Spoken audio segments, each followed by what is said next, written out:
गांव का नाम था श्यामनगर। चारों ओर घने जंगल, बीच में छोटे छोटे कच्चे मकानों की बस्ती। अमावस की रात थी और आसमान में चांद का नामो निशान नहीं था, सिर्फ टिमटिमाते तारे और हाथ को हाथ न सुझाने वाला अंधेरा। उस रात गांव के बुजुर्ग कालू काका अपने खेत से लौट रहे थे। काका थोड़े हिम्मती थे, इसलिए उन्हें रात के इस पहर में अकेले चलने में डर नहीं लगता था। उनका खेत गांव से थोड़ी दूर बूढ़ी पीपल के पेड़ के पास था। जैसे ही काका पीपल के पास पहुंचे, उन्हें एक अजीब सी हल्की गुनगुनाहट सुनाई दी। आवाज ऐसी थी जैसे कोई दूर, बहुत दूर उदास मन से कोई लोकगीत गा रहा हो।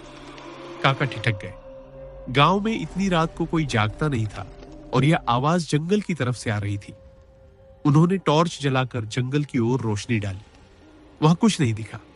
काका ने सोचा शायद कोई जानवर होगा और आगे बढ़ चले।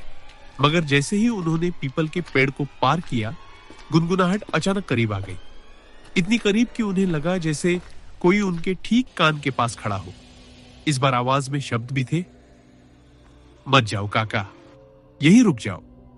कालू काका के हाथ पांव ठंडे पड़ गए।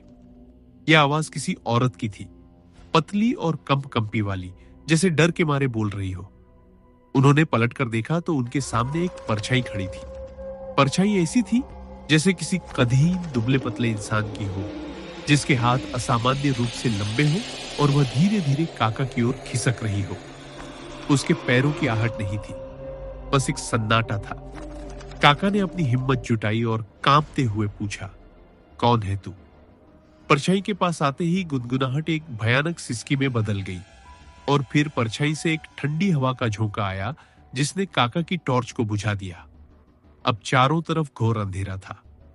काका को सिर्फ अपनी तेज धड़कन और परछाई के करीब आने की सिसकियां सुनाई दे रही थी। उन्हें महसूस हुआ जैसे किसी के लंबे बर्फीले हाथ उनकी गर्दन की ओर बढ़ रहे हैं। काका ने चिल्लाने की कोशिश की, लेकिन उनकी आवाज गले में ही घुट गई। अचानक कहीं दूर से गांव के कुत्ते भौंकने लगे। कुत्तों की आवाज सुनते ही उस परछाई ने काका को छोड़ दिया। काका जमीन पर गिर पड़े।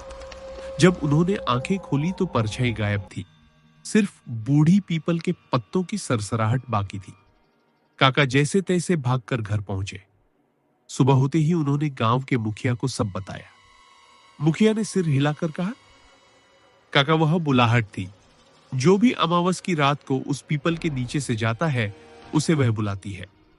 कहा जाता है कि वह उस औरत की आत्मा है जिसे वर्षों पहले जंगल में मारकर दफनाया गया था।